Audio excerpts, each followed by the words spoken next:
Bonjour docteur Khaled-Bari, nous allons passer plus d'1 heure ensemble et vous allez nous proposer une approche de l'arrêt du tabac, une approche plutôt non conventionnelle, voire parfois surprenante et provocante. Alors avant d'aller plus avant, est-ce que vous pouvez vous présenter ? Bonjour, Emmanuel Khaled-Bari, je suis médecin. Je suis responsable des consultations d'aide à l'arrêt du tabac depuis 30 ans dans les hôpitaux de Lyon. Et cette année, c'est le 30e année d'anniversaire de mon exercice en tant que tabacologue dans les hôpitaux de Lyon. Je suis aussi acupuncteur, fondateur et président de l'association Jeunes Unis sans tabac, qui s'adresse bien entendu aux jeunes, et aussi fondateur, président de l'association Médecins sans nicotine, destinée au corps médical en général, aux médecins en particulier, pour qu'ils s'arrêtent de fumer et qu'ils soient l'exemple. Je suis aussi responsable d'un programme depuis 7 ans, 1998, dans les prisons de Lyon, le tabagisme en milieu carcéral. Une question un petit peu plus personnelle, si vous me la permettez. Quelle est l'origine de votre famille, de ce nom qui sonne bien, Khaled-Bari ? L'origine du nom, c'est d'origine persane. Mais j'ai fait toutes mes études de médecine à Lyon et j'ai fait mes études d'acupuncture à Shanghai. Docteur Khaled-Bari, quelle est l'origine de votre combat pour lutter contre le tabagisme et aider les fumeurs à s'en sortir ? L'origine remonte dans les années 1975. J'étais acupuncteur à l'Hôtel-Dieu, à l'hôpital Hôtel-Dieu à Lyon, étant donné que les gens venaient me voir, les fumeurs venaient me voir pour avoir une aide à traverser ce cap fumeur-non-fumeur et s'arrêter de fumer. Ils ont demandé, par le biais de l'acupuncture, ils s'arrêtent de fumer parce qu'effectivement, on faisait l'acupuncture en Chine pour aider les consommateurs de l'opium à se débarrasser de ce lien avec l'opium. J'ai commencé à les aider par l'acupuncture et j'ai très vite compris que c'était pas suffisant de faire une séance d'acupuncture pour aider les gens. Il fallait un plus et il fallait les comprendre. C'est ça, il fallait aller vers le psychologique et la relation humaine. Bien sûr, qui était l'essentiel, parce que le tabagisme est avant tout un comportement où il faudrait aider le fumeur à changer son comportement. Pourquoi ce choix du titre « S'aimer sans tabac » ? Quand vous interrogez le fumeur, vous remarquez que le fumeur ne fume pas parce qu'il désire de se faire du mal, il ne désire pas de mourir vite, il ne désire pas de devenir malade, d'avoir un cancer du poumon ou du pancréas. Le fumeur fume pour se libérer d'une tension. Il fume pour s'évader.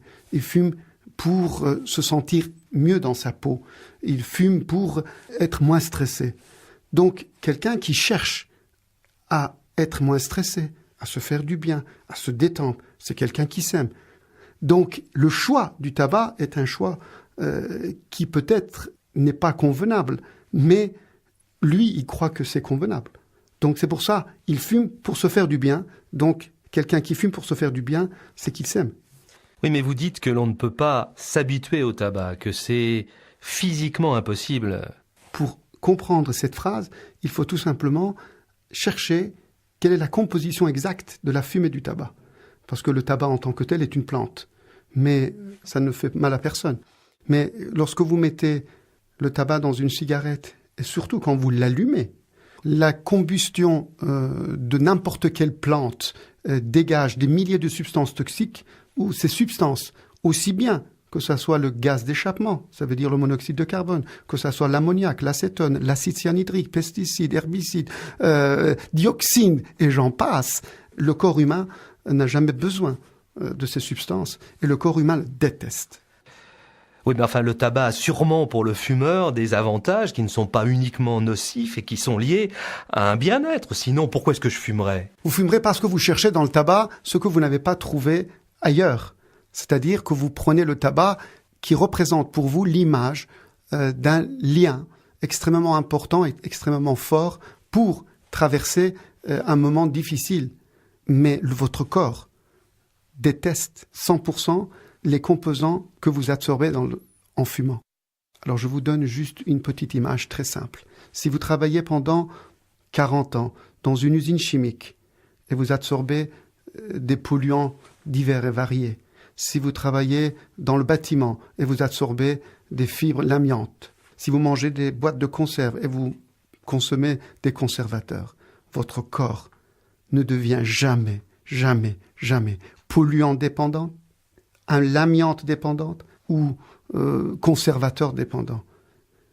La seule substance qui est capable de créer une dépendance, créer une accoutumance, ça serait la nicotine.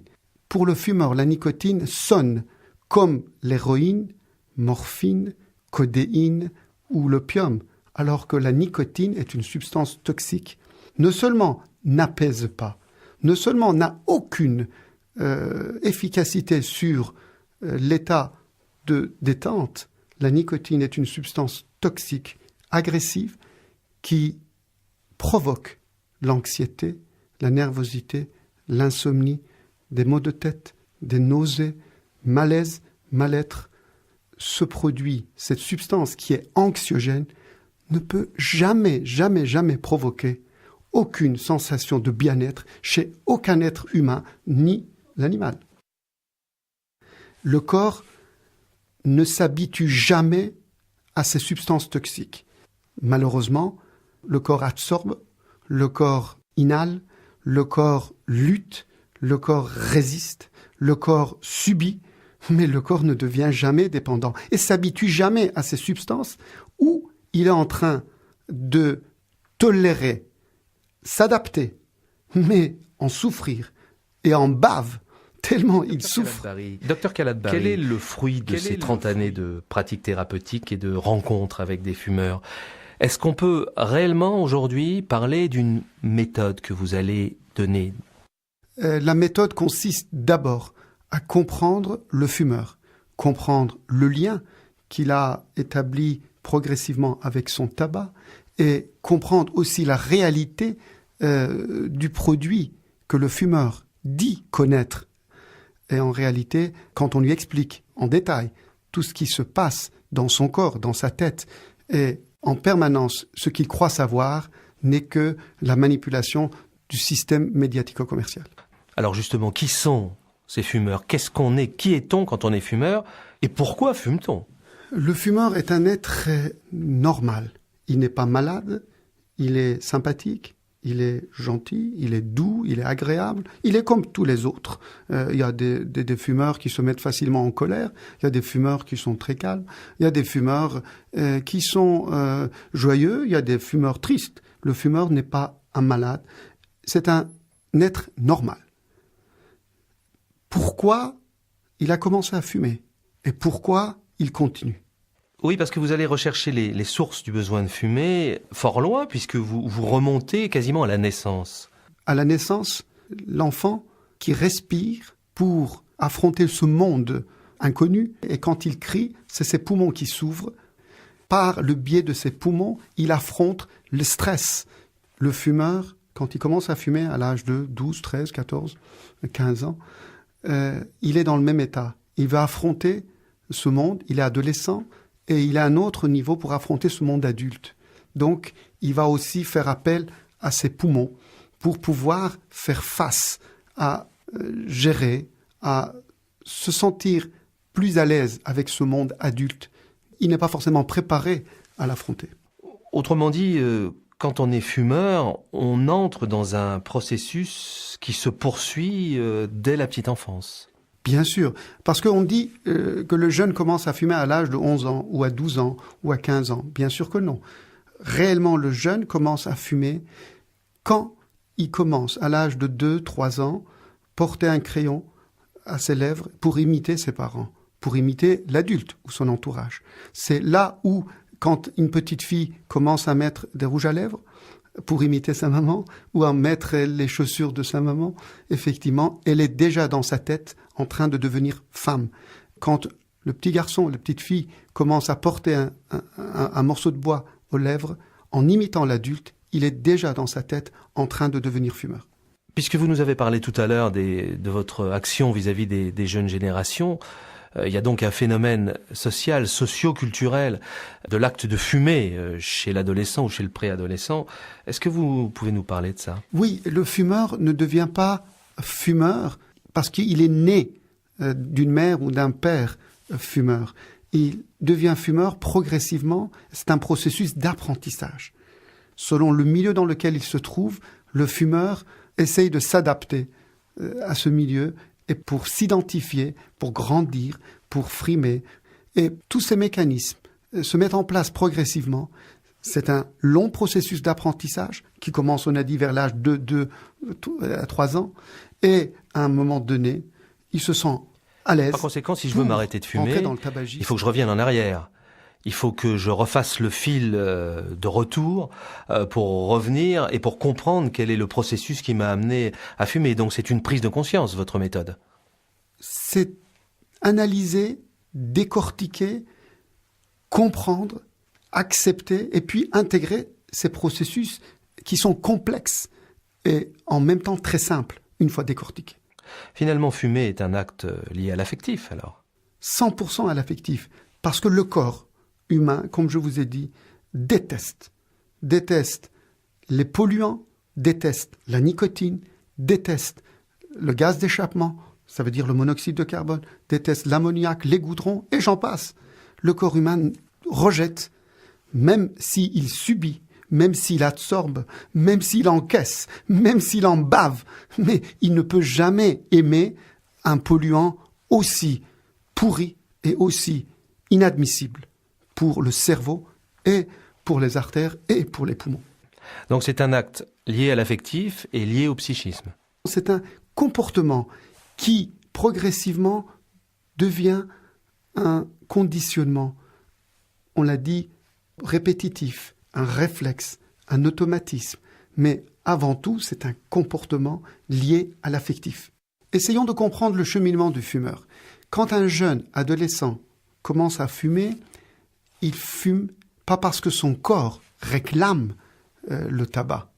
Il commence à fumer parce qu'il en manque. Il en manque de quoi? Il en manque de confiance en soi. Il en manque de caresses. Il en manque de, peut-être, princesse. Il en manque aussi de tendresse. Il en manque d'amour. Il en manque de bien-être. Donc il est mal. La société lui propose « tu seras cool ». Fume.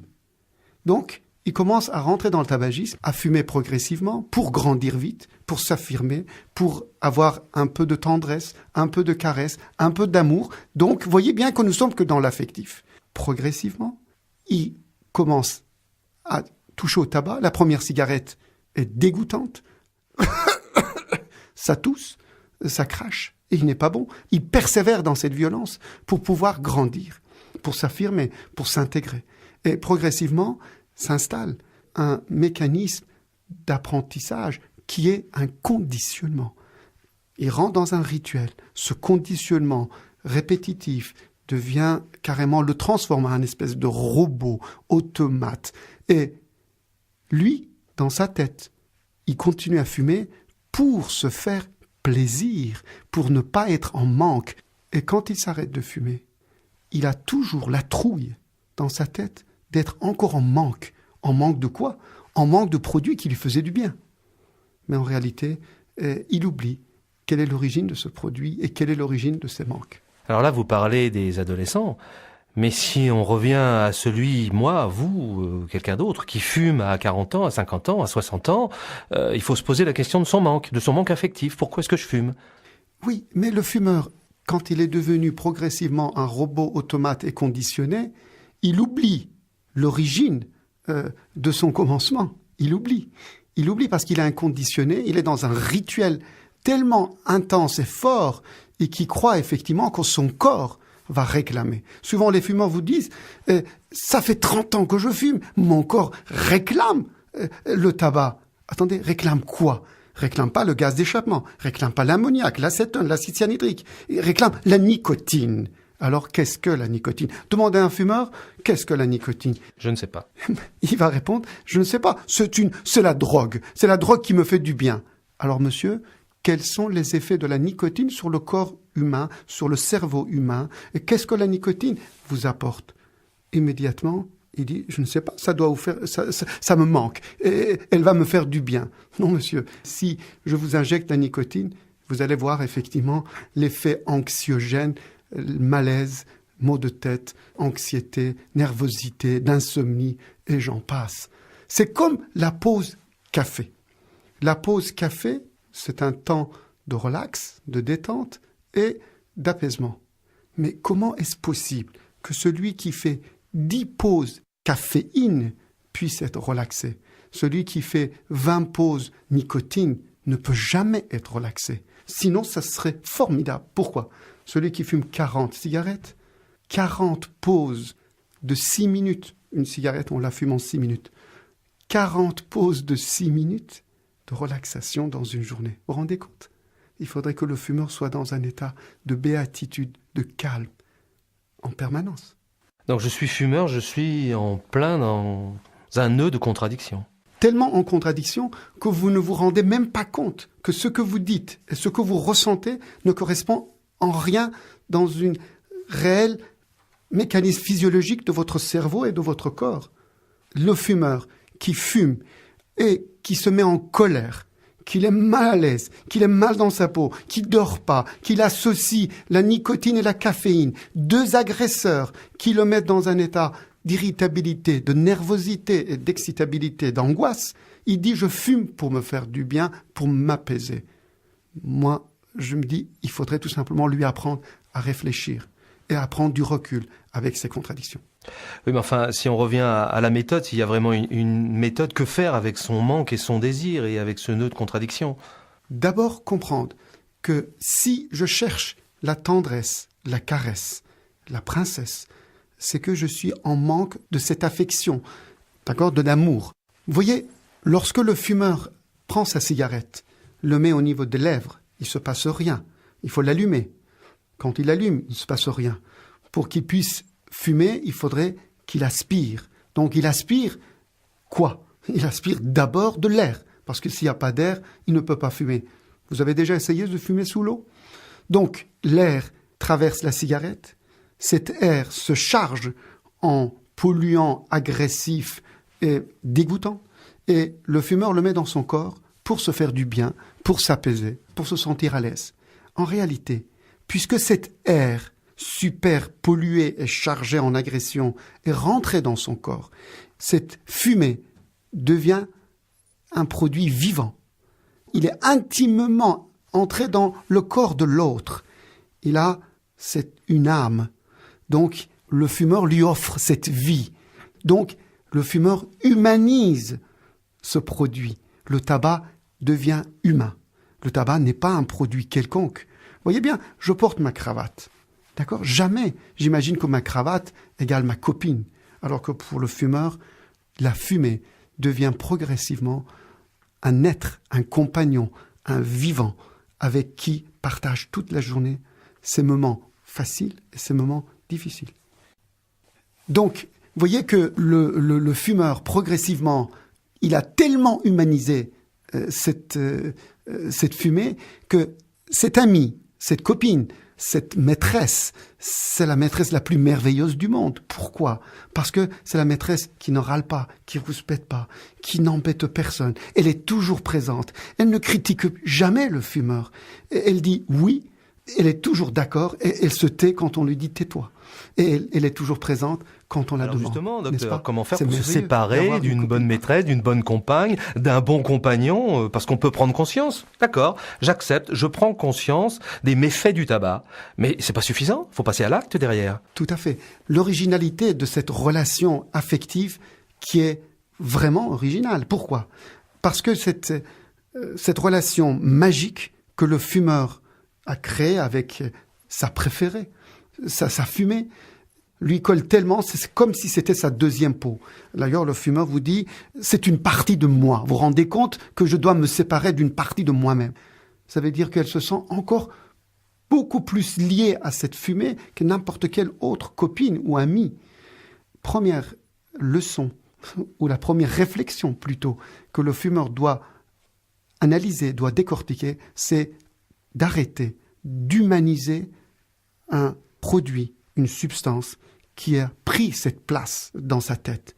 Ça veut dire qu'il faut qu'il accepte, qu'il arrête de continuer à croire que le tabac, c'est son compagnon vivant, c'est son ami avec qui il a partagé tant d'années. C'était que dans son imagination et dans ses croyances. Alors, c'est vrai, c'est très difficile de se séparer de son meilleur ami. Alors, le tabac n'est pas son meilleur ami. Alors, il faudrait d'abord arrêter de dire que c'est un humain. Enfin, il faut rentrer là dans une forte motivation pour arrêter de fumer. Le mot motivation ne convient plus aujourd'hui. Parce que le fumeur, le matin, il est motivé pour ne pas fumer. Le soir, avec ses copains, dans une soirée, il est motivé pour en allumer une. Donc, voyez bien que la motivation est un mot qui est sujet à l'évolution plusieurs fois dans la même journée. En réalité, c'est le temps de réflexion pour devenir mûr. Ça veut dire que c'est un temps de maturation et non pas une motivation. Parce qu'effectivement, les fumeurs qui s'arrêtent 2 jours, 3 jours, qui reprennent et qui repartent, on en connaît plein. Alors on fait comment? On apprend à décortiquer, on apprend à se poser des questions. Les fumeurs n'aiment pas se poser des questions parce qu'ils croient tout savoir. Ils disent « je sais tout, docteur, vous m'apprenez rien, que le tabac est mauvais et ça donne du cancer. » Et qu'est-ce que vous voulez que je fasse? Je suis dépendant, je suis drogué, je suis complètement pris, d'accord, dans mon accoutumance et comment voulez-vous que je m'en débarrasse? J'en ai besoin. Alors, le système est simple. Vous expliquez aux fumeurs que, voyez bien, je suis devant vous avec mes lunettes et avec ma cravate. Et quand vous me demandez pourquoi vous portez vos lunettes et pourquoi vous portez vos cravates, je vous réponds, j'ai besoin de mes lunettes et j'ai besoin de ma cravate. Vous comprenez bien que ce n'est pas de la même chose. J'ai besoin de mes lunettes, oui, bien sûr, mais que ma cravate n'est là que pour paraître. Et non pas parce que j'en ai besoin. Mais je me sens mal à l'aise si je n'ai pas ma cravate, parce que je suis dans ce conditionnement avec ma cravate, et non pas dans le besoin.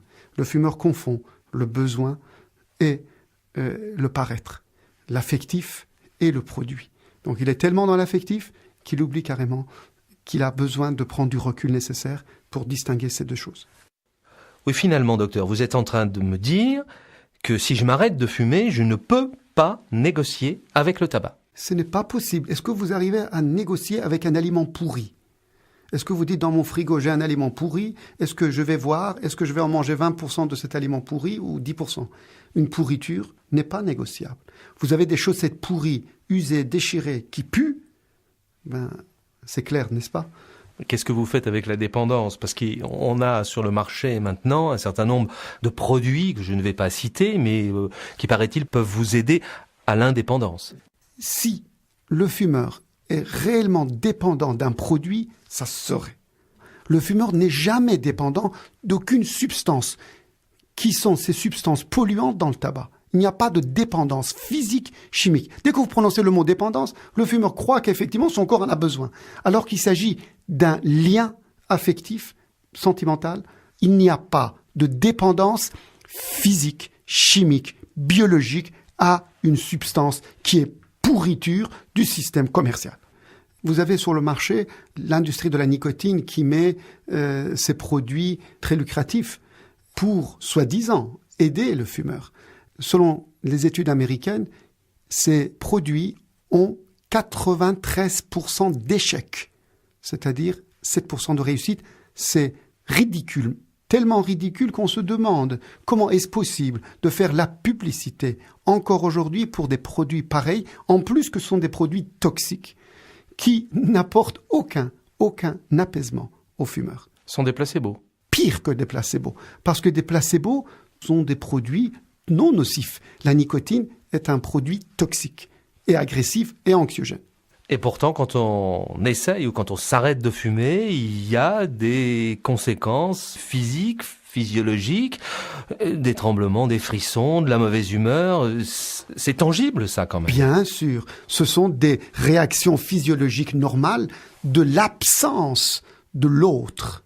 Quand vous attendez votre enfant qui est en retard, qui n'arrive pas, qui devait rentrer à telle heure et qui n'est pas encore là, vous êtes dans un état pareil. Vous tournez en rond, vous dormez pas, vous êtes mal à l'aise. Vous avez toute cette réaction physiologique de l'absence de l'autre.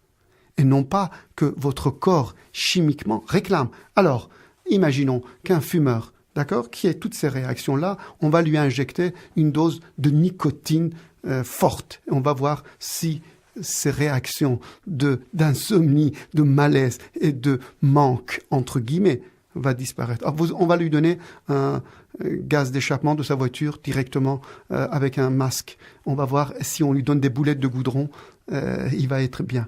Alors, voyez, si je me ronge les ongles, je suis dans un état de conditionnement. Je suis devenu un robot automate pour me ronger les ongles. Et vous n'allez pas me dire que je suis devenu, au bout de quelques années, saleté sous l'ongle dépendante, quand même.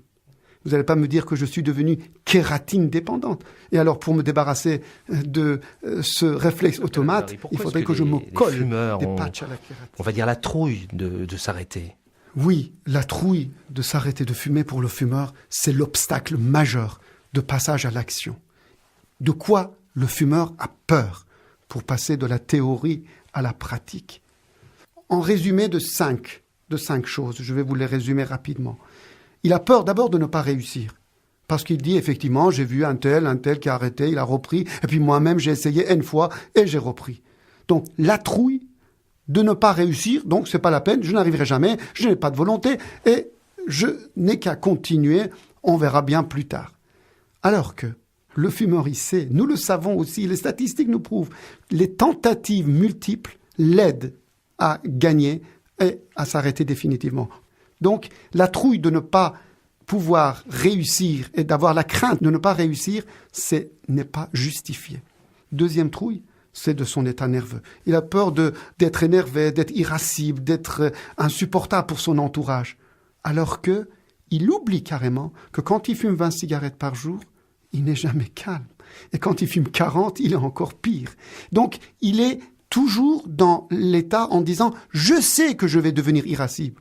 Le fumeur ne se rend pas compte que quand il se met en colère, quand il est irritable, quand il est mal avec sa cigarette, malheureusement, le tabac ne le calme jamais parce que ce n'est pas un sédatif. La nicotine est un facteur d'énervement, anxiété et angoisse. Troisième point important, ce que le fumeur dit, le manque. Il oublie que son corps ne le manque pas. Le manque, effectivement, c'est cette absence affective de l'autre. La caresse, les tendresses, l'affection, l'ami, la copine, le compagnon manque. Et il oublie effectivement que son corps ne peut pas manquer le gaz d'échappement, ni les goudrons, ni un agresseur qui s'appelle nicotine. Quatrième point de l'appréhension de fumeur pour ne pas passer à l'action, il dit « qu'est-ce que je vais faire ? Je vais être sans plaisir. Le tabac me faisait plaisir. » Et il oublie effectivement que c'est les 20 cigarettes, c'est les 3 rituels du repas qui lui font plaisir, ou certaines cigarettes par-ci, par-là, qu'en réalité, ce ne sont pas de plaisir, parce que les plaisirs, c'est indépendant d'un rituel. Quand vous avez un bouquet de fleurs, quand vous regardez 20 fois votre bouquet de fleurs, les 20 fois vous font plaisir. Ça, c'est la définition du plaisir. Mais quand vous avez 20 cigarettes par jour, si les 20 vous faisaient plaisir, qu'est-ce que je serais heureux pour le fumeur? Et le dernier point où la trouille de fumeur, c'est le fumeur va dire « j'ai la trouille de rechuter et de reprendre ». On va lui expliquer qu'il ne peut pas reprendre s'il considère le tabac comme ses chaussettes pourries qui puent. Alors, docteur Khaled Bari, il faut peut-être aborder maintenant le passage à l'acte. Quand il faut y aller, il faut y aller. Vous avez abordé les domaines de la prise de conscience, de la compréhension, mais on est encore là dans les idées, dans les mots. Pour aller plus avant, il va falloir passer à l'acte. Alors, pour s'arrêter, il y a un facteur important qu'on a évoqué tout à l'heure dans les mots clés, la volonté. Moi, j'aimerais bien qu'on y revienne. Ah, oui, vous abordez un mot magique chez le fumeur. Le fumeur dit « je ne peux pas m'arrêter de fumer parce que je n'ai pas de volonté et je suis dépendant ». Avec ces deux mots, je suis dépendant, drogué et j'en ai besoin et je n'ai pas de volonté, on dit oui, le pauvre, il n'a pas de volonté, il est dépendant. Alors effectivement, il oublie qu'il ne peut pas être dépendant à ces produits toxiques et il oublie effectivement que la volonté, il en a plein, tellement, c'est débordant. Imaginez comment un fumeur ou un être humain soit capable d'acheter 250 € le kilo une pourriture pareille. D'accord ? 5 €, 20 grammes d'une pourriture vraiment la plus honteuse du système commercial, 5 €, 20 grammes. Vous vous rendez compte? Ça veut dire qu'il est sacrément volontaire. Plus volontaire que le fumeur. On en connaît très peu sur la Terre. Qui soit 365 jours fidèle à cette pourriture pour 5 €. Mais le fumeur n'achète pas sa pourriture. Il a une relation extrêmement sympathique.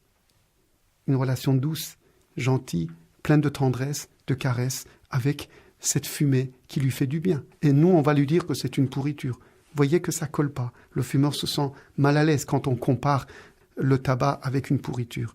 Parce qu'il y a une relation affective et il considère qu'on lui fait du mal quand on lui parle ainsi. Non, je ne parle pas de fumeur, je parle du tabac, c'est une pourriture.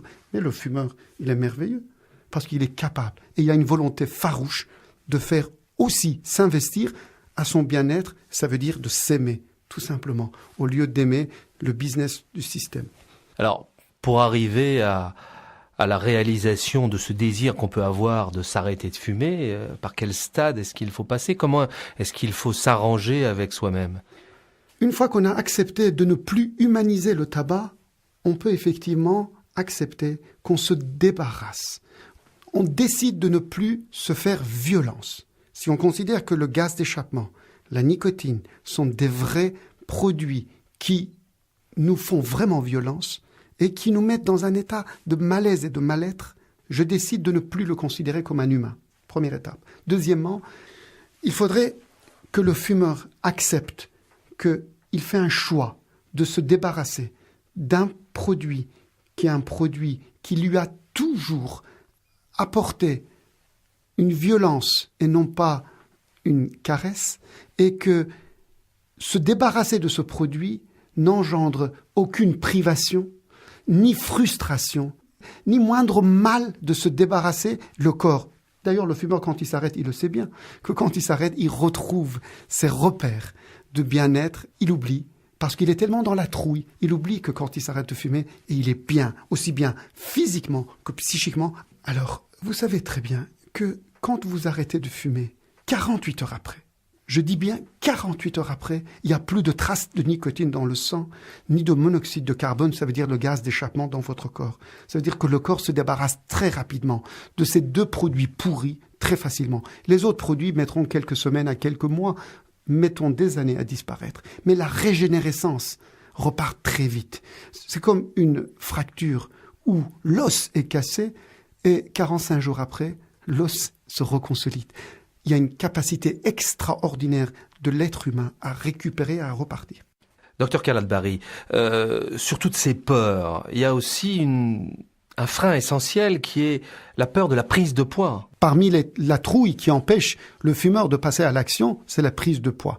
Parce que le fumeur, on lui a fait comprendre par manipulation que le tabac et la nicotine était quelque part coupe-faim, modérateur de l'appétit, où ça l'aidait à maintenir son poids et à empêcher le grossir ou même éventuellement le faire maigrir. C'est ridiculement honteuse aujourd'hui de pouvoir continuer à faire croire aux fumeurs que la nicotine a un pouvoir dans ce sens. C'est-à-dire que le fumeur qui commence à l'âge de 18 ans, si vous le voyez, le fumeur à 28 ans, à 38 ans, à 48 ans, vous verrez que le fumeur, malheureusement pour lui, il a grossi progressivement en fumant. Et jamais le fumeur ne se pose la question « Pourquoi je grossis en fumant ?» C'est naturel, c'est normal, j'ai pris de l'âge et j'ai grossi, alors qu'il fumait effectivement 20 cigarettes par jour. Malheureusement, la trouille de fumeur pour prendre des kilos, c'est que il a peur de compenser par la nourriture. Acceptons que la nourriture soit une bonne aide à l'arrêt du tabac. Acceptons. Si la nourriture est une bonne aide à l'arrêt du tabac, ce qui veut dire que quand je mange et je suis rassasié, j'ai bien mangé, à la fin du repas, je dois effectivement ne pas avoir envie de fumer puisque je suis comblé et rassasié. Or, les fumeurs eux-mêmes vous disent que les cigarettes les plus indispensables sont celles qui sont fumées après le repas, alors que l'estomac est comblé, qui n'ont pas faim. Donc, drôle de coupe-faim, la cigarette qu'on la consomme surtout quand on n'a pas faim. L'inverse. Il dit non, c'est quand j'ai faim que je fume. Acceptons que ça soit vrai. À l'apéritif, le fumeur fume, grignote, boit. Et est-ce que vous avez déjà entendu un seul fumeur qui puisse vous dire « Écoutez, je viens de prendre 12 minutes de coupe-faim et je ne peux plus manger, je n'ai plus faim. Si le tabac pouvait nous aider à régulariser notre poids, qu'est-ce qu'on serait heureux, n'est-ce pas? Dans les pays développés, nous aurions un produit magique pour aider l'obésité, qui devient un problème aussi grave de la santé publique. Docteur Khaled-Bari, votre discours, votre réflexion, votre analyse repose sur 30 années d'expérience. Vous nous l'avez dit tout à l'heure en début d'entretien. Mais est-ce qu'il y a aujourd'hui des études scientifiques sur lesquelles vous pouvez vous appuyer concernant la nicotine et les méfaits du tabac? Mais heureusement, Dieu merci que j'ai le soutien des écrits et des recherches qui montrent aujourd'hui que les 30 années d'expérience ou le fruit du quotidien, du contact avec le fumeur, 365 jours par an, pendant 30 ans, c'est que les fumeurs m'ont appris énormément de choses. C'est grâce à eux où je peux leur expliquer la même chose. Au passage à l'acte, il faut donc se prendre en charge, se préparer, se faire accompagner. Vous faites un parallèle, il me semble, entre le divorce ou le deuil. Le fumeur vous parle, quand j'arrête de fumer, je vais être très triste, je vais être déprimé, je vais être mal dans ma peau, et je vais effectivement me sentir pas à l'aise. Il parle effectivement d'un deuil. Mais on ne peut pas dire, docteur, je viens de me débarrasser de mon piercing, ou de ma cravate, ou de mes chaussettes pourries qui puent. Docteur, je suis en deuil. Vous voyez bien que c'est l'affectif, cette relation affective avec le tabac qui engendre ces mots. En réalité, le fumeur n'est pas en deuil. Il ne se sépare pas du tabac. Il se débarrasse d'un produit qui était la source de la violence quotidienne pour ses neurones et pour son corps. Le fumeur se sent privé alors qu'il est en train de se débarrasser d'une violence. Alors, pourquoi il continue? C'est là le jeu de l'amour, de l'affectif, de l'émotionnel. Je me châtie, je me châtie, mais en réalité, je me fais violence en continuant d'aimer l'autre. Alors, vous pouvez très bien vite faire la ressemblance dans la société en faisant effectivement que certaines personnes peuvent se faire du mal, tout en restant sous le toit avec l'autre. Alors, est-ce qu'il faut s'arrêter brutalement ou de façon progressive? Est-ce que vous vous débarrassez de vos chaussettes pourries qui puent progressivement ou d'un seul coup? Est-ce que vous vous débarrassez d'un aliment pourri et 100% pourri d'un seul coup ou progressivement? Vous voyez, négocier avec le tabac veut dire tout simplement qu'on considère le tabac encore comme un produit utile, encore comme un produit gentil et un produit sympathique. Et quand le fumeur dit « je vais diminuer progressivement », ça veut dire « je suis en négociation avec ma copine ». C'est-à-dire qu'on est dans l'affectif, on n'est pas dans cette relation de violence. Ceci dit, docteur Khaled-Bari, il faut s'arrêter seul ou on a besoin d'un accompagnement médical avec un médecin ou un accompagnement peut-être de l'un de ses proches? Tout va dépendre de qui. Vous savez que, Dieu merci, tous les jours, des milliers de personnes s'arrêtent de fumer tout seul. Le déclic se fait et il n'y a absolument aucun trouble.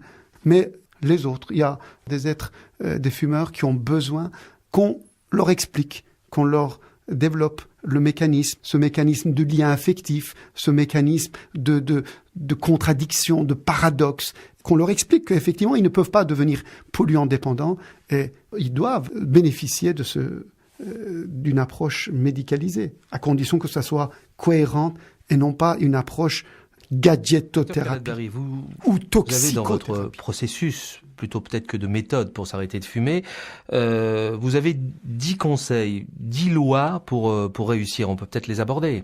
Bien sûr, avec plaisir. Alors, on va prendre quelques minutes pour les développer si vous voulez bien. D'abord, il faut que le fumeur, une fois qu'il a bien décidé, une fois qu'il a bien choisi, c'est un choix. Alors, on a dit qu'il n'y avait pas de volonté.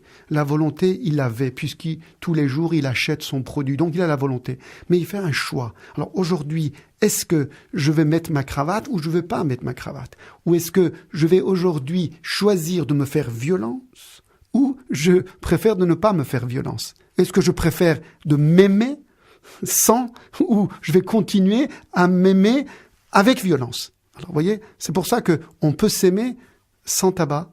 On peut continuer à s'intéresser à son corps sans cette pourriture de violence, de gaz d'échappement et de goudron et de nicotine agressive. C'est la loi du tout ou rien. Exactement. On fait ce choix et on négocie pas. Ça veut dire que au jour lendemain, on est capable, il n'y a aucun effet de manque et de privation, de pourriture pour le corps ni pour le cerveau quand on s'arrête de fumer, quand on décide de passer de la théorie à la pratique.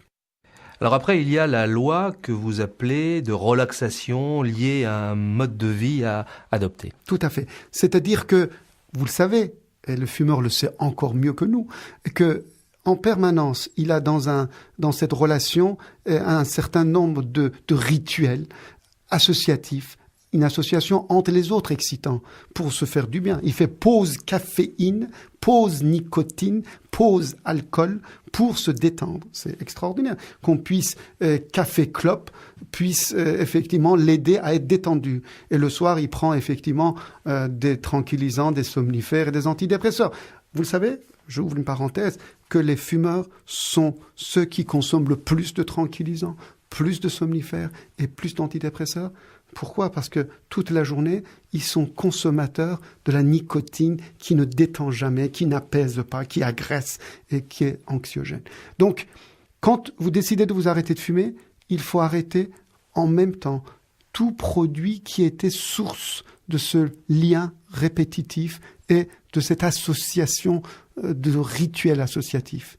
C'est-à-dire pas de caféine, pas d'alcool, pendant un laps de temps de transition, de passage de fumeur à un non-fumeur. Alors, qu'est-ce qu'ils peuvent prendre ? Le choix des produits écologiques, naturels, il y en a beaucoup sur le marché, de la chicorée pure, des infusions, orange pressé, citron pressé, là, du lait, et j'en passe. Mais vous parlez de relaxation, ce qui veut dire que l'on peut aussi pratiquer ou être aidé dans la pratique de méthodes de relaxation. Oui, vous avez un exemple de cette relaxation à la fin du CD, mais je voudrais tout simplement expliquer. Le fumeur, pendant des années, avait cette relation intime entre lui-même qui décidait et son corps. Donc, il comblait son corps au niveau de ses poumons, il comblait son corps au niveau de le réseau vasculaire et au niveau du réseau digestif. Donc, parce que tout son corps était imbibé, imprégné de cette pourriture. Mais il avait une relation de remplissage. Alors, on va lui expliquer qu'il a 3 produits magiques dans cette phase de déconditionnement. Le premier produit magique va s'adresser à son système pulmonaire. Le deuxième produit magique va s'adresser au système vasculaire.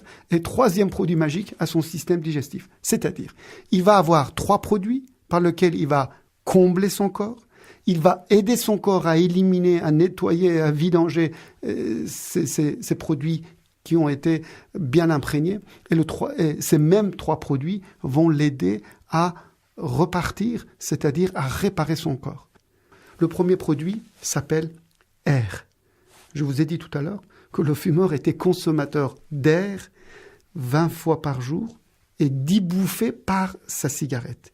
Une cigarette égale 6 minutes, moyenne statistique, et environ 10 bouffées. Donc le fumeur fume 10 bouffées d'air super pollué, super agressif. Maintenant qu'il jette son paquet, il va continuer à remplir, à communiquer, à combler son corps, essentiellement son poumon et ses neurones, par le même produit qui s'appelle air. La différence, c'est que cet air doit être réchauffé, parce que sa cigarette était allumée. Donc, comment il peut réchauffer cet air ? Par les narines. Les narines, vous savez qu'il y a des poils qui filtrent, et il y a un réseau capillaire, 37 degrés, qui vont lui permettre de réchauffer cet air. Donc l'air va traverser les narines, remplir ses poumons très très lentement, prendre quelques secondes pour combler ses poumons et rejeter très lentement par la bouche. Ces mouvements doivent être très lents, amples et 10 bouffées d'affilée. Comme il faisait ces 10 bouffées, mais sur 6 minutes.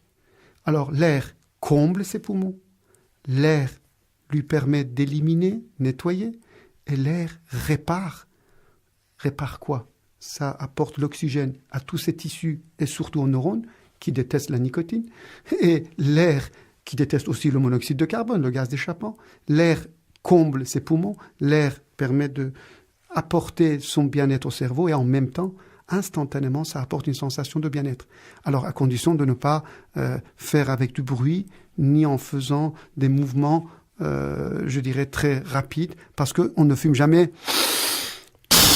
Donc il n'y a aucune raison de respirer de cette façon-là. C'est ce que vous appelez la loi du drainage, apprendre à respirer, prendre quelques minutes de son temps quotidiennement pour se placer dans une position de relaxation et de respiration. Il peut le faire à chaque feu rouge. Il peut le faire, d'accord, avant d'aller au lit dans la journée. Les 10 bouffées d'air chaque heure vont être la compensation de ce remplissage, 10 bouffées chaque heure de sa journée. Donc, il n'a rien à faire d'autre que de continuer à s'occuper de son corps avec le même produit qui était l'air, qui était son produit de base, mais l'air non superpollué. Le deuxième produit qui va aider le fumeur à se débarrasser de ces toxines et à combler son corps, ça s'appelle l'eau. L'eau va devenir un produit qui aide le remplissage, qui aide l'élimination, nettoyage, le vidange, et qui aide à réparer les tissus qui ont été malmenés. Donc l'eau a une fonction anti-inflammatoire. 10 gorgées d'eau chaque heure, équivalent de ces 10 bouffées d'air chaque heure, parce que le fumeur avait des repères toute la journée d'une façon régulière à se combler, à se remplir. On va lui expliquer qu'il faudrait qu'il continue à se remplir avec 10 gorgées d'eau et 10 bouffées d'air. Voilà les deux produits. Troisième produit qui va aussi aller dans le même sens de remplissage et d'élimination et de réparation, c'est les fibres. Les fibres, ce sont les légumes, les crudités et les fruits. Quelle est leur fonction? Ces produits, ça remplit les fumeurs. Les fruits, légumes, crudités aident à faciliter, à accélérer l'élimination de ces toxines. Et les fruits, légumes et crudités, les fibres apportent des oligoéléments, des vitamines, des antioxydants et des minéraux qui sont des réparateurs des tissus qui ont été malmenés. Alors vous nous dites de manger des fibres, mais qu'en est-il des sucres et des graisses? Si j'insiste sur les fibres, parce que les fibres ont un pouvoir d'élimination, de réparation et de remplissage, alors que les graisses et les sucres n'aident pas ces produits toxiques à s'éliminer rapidement. Et au contraire, les graisses et les sucres retiennent les toxines. Donc, il est préférable de manger des fibres que des graisses et du sucre. On est donc là dans la loi de la purification à travers un mode d'alimentation raisonné. Les 3 produits de remplissage, air, eau et fibres, ce sont les 3 produits essentiels où le fumeur doit l'adopter, ces produits, comme des caresses pour son corps et comme remplissage et en même temps l'élimination, mais aussi la réparation. Et il ne faut pas qu'il oublie que chaque bouffée d'air, chaque 10 bouffées d'air égale une sensation de remplissage, de bien-être qu'il cherchait réellement, qu'il n'obtenait pas, alors que cette fois-ci, il va l'obtenir. Donc la loi de purification, nous sommes là dans un mode d'alimentation adapté et à surveiller. Ensuite, vous abordez la loi de l'évolution. Mais qu'est-ce que cela veut dire? Cela veut dire tout simplement que le fumeur, quand il a choisi, quand il a décidé de changer de comportement, il change vraiment de statut. Il n'est plus ex-fumeur, ancien tabagique, il est non-fumeur. Et comme un non-fumeur, il doit tout simplement répondre face à celui qui lui offre une cigarette, tout simplement « non merci, je ne fume pas » et non pas « je ne fume plus ». Pourquoi? Parce que si je vous demande « Monsieur, qui êtes-vous » vous ne me répondez pas « Je suis ex-bébé, ex-adolescent, ex-petit garçon ». Et quand je vous demande « Comment allez-vous » vous ne me répondez pas « Je suis ex-enrhumé ». Alors, c'est pareil pour le fumeur. Quand il a arrêté de fumer, il ne va pas, chaque fois qu'on lui offre une cigarette, répondre « ex-fumeur, ancien tabagique, ex-drogué ».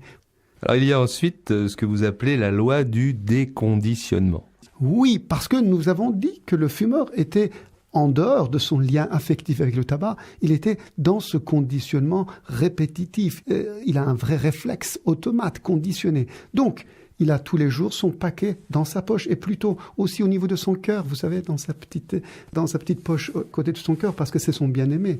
Mais il a créé en même temps un conditionnement et il va décider, il choisit de devenir déconditionné, de se déconditionner. Donc, c'est très simple. S'il met à sa place, à la place de son paquet de cigarettes, un paquet de chewing-gum, un paquet de bonbons, un paquet de tout autre objet qui ressemble, ce qui veut dire qu'il n'a rien changé en réalité. Le paquet de chewing-gum et de bonbons vont rappeler le même lien avec le passé. J'ai un paquet dans ma poche. Et ensuite, il va prendre plusieurs fois son paquet de chewing-gum et il va mettre le même réflexe de la main à la bouche. Donc, automatisme qui continue. Et pendant qu'il mastique son chewing-gum, à quoi il va penser? Il est en train de penser, je mastique mon chewing-gum pour ne pas fumer. Il est en train de continuer à avoir sa relation avec l'autre paquet. Pendant qu'il mastique, malheureusement, il salive. Donc quand il salive, ça lui empêche de boire ses 10 gorgées d'eau. L'élimination, le nettoyage et le remplissage ne se fait pas correctement. Et en même temps, non seulement il salive, en mastiquant, c'est qu'il est en train d'avaler d'air. En mastiquant son chewing-gum, il avale de l'air. Et cet air ne va pas dans ses poumons. Malheureusement, ça va dans son estomac et dans son intestin. Et ça donne de l'aérophagie, du ballonnement, de brûlure à l'estomac et de la constipation. Et il dit souvent, quand j'arrête de fumer, je vais être constipé, je vais être ballonné, je vais être mal au ventre, tout simplement parce qu'il est en train d'avaler de l'air sans se rendre compte. Et pendant tout ce temps qu'il ballonne, qu'il est constipé, qu'est-ce qui devient de ses poumons? Ses poumons, il n'a pas pensé à les remplir. Donc ses poumons, l'autre côté du diaphragme, sont creux, ne sont pas comblés et il est toujours en demande. Et c'est pour cela que cet effet de piège, de conditionnement, continuer son conditionnement en mettant un paquet, c'est catastrophique parce qu'il se trompe d'étage. Vous voyez que remplir ses poumons, c'est vraiment essentiel. Dans l'acte de fumer, il y a des réflexes, des mécanismes qu'il ne faut surtout pas répéter avec d'autres palliatifs une fois qu'on s'est arrêté. Tout à fait. C'est comme quand vous dites à un gamin « ne suce pas ton pouce », est-ce que vous lui conseillez d'arrêter de sucer son pouce, mais sucer son petit doigt ou le bout de son stylo? C'est la même chose pour la compensation. Le fumeur doit comprendre que substituer un piercing par une punaise, c'est déjà une aberration. On ne substitue pas une pourriture par un produit agresseur équivalent. Et deuxièmement, si le corps a besoin d'être comblé, c'est au niveau pulmonaire et non pas au niveau digestif, parce qu'on ne mastique pas la cigarette, on ne mâchouille pas la cigarette, on ne suce pas la cigarette, on ne la mange pas la cigarette, on la fume. Et c'est niveau de respire qu'on a besoin de garder cette relation avec l'autre et avec l'air. Alors si je vous entends bien, on est là dans la loi de l'autosatisfaction et aussi dans la loi du silence. La loi fait ce qu'on appelle l'autosatisfaction, ça veut dire on avait 250 € par kilo, on peut faire de ce 250 € par kilo du caviar ou de foie gras, on peut se faire plaisir. Et ce plaisir sera vraiment réel. Quand on s'achète des bijoux, quand on s'achète des livres, quand on s'achète des CD, effectivement, on les garde et on se fait plaisir. Donc, l'argent, cette fois-ci, matériellement, est un facteur aussi de plaisir réel en dehors de la satisfaction qui s'appelle la fierté. Et puis aussi le plaisir des proches. Parce qu'on n'a pas beaucoup parlé des enfants qui ne supportent pas que leur père ou leur mère fume, de l'épouse ou du compagnon qui, malgré l'amour, a beaucoup de difficultés avec l'acte de fumer de son compagnon.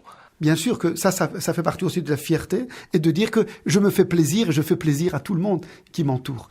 La satisfaction personnelle, la satisfaction partagée, la fierté, en font partie de ces plaisirs qu'on peut se faire. C'est une autosatisfaction. Le fumeur est très fier, non seulement pour lui, mais aussi pour son entourage. Et c'est pour cela que non seulement il constate que l'entourage est heureux, mais par contre, ses amis qui continuent à fumer, il faudrait qu'ils respectent ce qu'on appelle le silence, c'est-à-dire de laisser le fumeur, laisser ses amis le temps de maturation pour qu'ils le sollicitent en disant quand ils me verront que j'ai arrêté de fumer, ça leur donnera envie de faire comme moi. Et non pas d'aller leur dire « Arrête-toi de fumer, ça bousille ta santé, tu comprends pas ce que tu fais comme moi ». Ceci, je ne le conseille absolument pas aux fumeurs parce que son attitude d'être non-fumeur suffit tout simplement pour être un bon exemple. Souvenez-vous, docteur Khaled Bari, dans l'une de vos dernières conférences, il y avait une dame qui est venue et qui aurait bien voulu venir avec son mari, qui n'était pas là, son mari qui était un grand fumeur, et elle lui répétait tout le temps, il faut que tu viennes avec moi parce que je voudrais que tu t'arrêtes de fumer. Et vous lui avez dit, mais ça ne sert à rien, vous ne pouvez rien faire. Exactement. Je disais, étant donné que plus vous dites à votre entourage proche, arrête-toi de fumer, plus vous les agressez, plus ils ont l'impression d'être agressés. Mais bien sûr que vous les aimez, vous les adorez, vous voudrez bien qu'ils passent à l'action. Mais en réalité, il faudrait laisser le temps qu'ils puissent comprendre le mécanisme et puissent eux-mêmes franchir des étapes qu'ils ont besoin pour ce cheminement. Encore un dernier point, le fumeur le sait bien, parce que depuis longtemps, il a lui-même expérimenté, et son entourage aussi, c'est de ne jamais en reprendre une juste pour voir. Vous savez, quand vous mettez votre aliment pourri, votre chaussette pourrie à la poubelle, vous ne pensez même pas d'y retourner. Que quand le fumeur a bien compris que son corps le déteste, qu'il n'a jamais besoin et qu'il avait effectivement humanisé son tabac, il doit dissocier les deux affaires. Que cette pourriture, le corps déteste, son cerveau aussi. Qu'il ne fasse pas cette espèce de jeu de dire juste une pour voir. Il n'y a rien à voir. Quand on a arrêté, il faut renoncer et ne pas se retourner. Oui, vous savez, quand vous débarrassez de votre piercing, vous mettez pas de punaise et vous dites pas pourquoi je me suis débarrassé de mon piercing. Quand vous avez un tatouage et vous décidez de vous débarrasser de votre tatouage, si vous changez d'avis tous les 2 jours, ça veut dire que quelque part, vous n'étiez pas clair au départ. Peut-être une dernière question, docteur. Si on rechute, quel conseil donnez-vous? S'il rechute, il faudrait qu'il se rende compte qu'il est dans un état émotionnel particulier et que, effectivement, il n'a pas trouvé d'autre solution que de se jeter sur ces illusions du passé pour se faire du bien. Parce qu'il a gardé dans sa tête, au fond de ses souvenirs, que le tabac l'aidait un peu, de temps en temps, dans certaines circonstances. Alors que ces illusions n'avaient rien à voir avec le tabac, qu'il était lui-même dans l'attente d'une tendresse. Alors effectivement, Dr. Khaled on peut Barry, trouver votre d'autres façons spécialité de se faire du bien. de thérapeute est l'acupuncture et vous ne nous avez pas du tout parlé d'acupuncture. L'acupuncture est une aide dans une phase de déconditionnement où si le fumeur souhaite se faire aider par une technique de relaxation, de détente, d'apaisement, l'acupuncture est cette thérapie d'accompagnement. Alors, c'est pour ça que, étant donné que les fumeurs sont dans leur voiture, ils sont chez eux, ils n'ont pas forcément accès à un acupuncteur. Ils peuvent bénéficier de cet exercice que nous avons mis effectivement à la fin de ce CD. Le fumeur peut se faire aider par ce remplissage magique qui va l'aider à chaque instant de son quotidien pour se faire du bien. Un exercice de relaxation qui est proposé par la sophrologue Danielle Gouillon. Emmanuel Khaled Barry, il y a sûrement un fumeur ou une fumeuse qui vous écoute actuellement. Quel conseil est-ce que vous souhaiteriez lui donner? Je voudrais lui dire, vous êtes capable, vous avez la volonté, vous avez une énorme volonté de pouvoir réussir à écraser cette pourriture. Vous savez vous-même que vous êtes capable. Donc, il suffit tout simplement de passer de la théorie à la pratique et de faire ce choix pour votre bien-être. C'est ça. Faites ce choix et vous verrez très vite, vous serez très heureux et fier de l'avoir choisi. Docteur Khaled Barry, pour terminer définitivement notre entretien, une question un peu malicieuse. Vous n'avez jamais été fumeur? Pas encore. J'attends avec impatience qu'on me démontre l'intérêt de la nicotine agressive et toxique, l'intérêt de gaz d'échappement, que je puisse ressentir un effet bénéfique de ces produits-là. Et vous savez qu'en médecine, on n'a pas besoin d'avoir eu déjà son cancer pour pouvoir aider les patients qui affrontent cette terrible maladie à s'en sortir. On n'a pas besoin d'avoir accouché pour aider les femmes enceintes à mettre un enfant au monde. Merci, docteur Khaled Barry. Merci.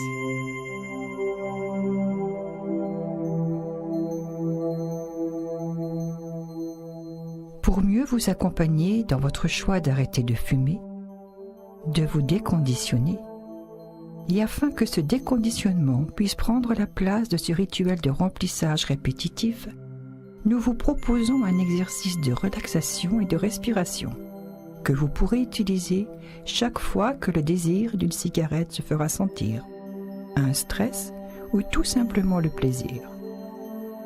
Lorsque vous aurez intégré ces exercices, vous pourrez les faire où que vous soyez en quelques instants.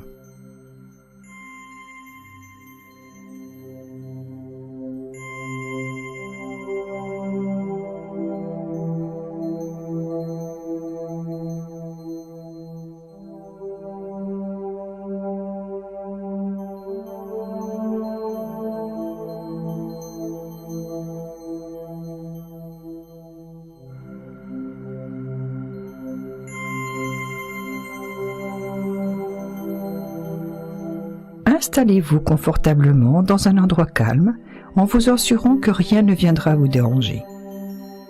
Mettez-vous en position assise, le dos droit. Couvrez-vous légèrement afin de ne pas vous refroidir.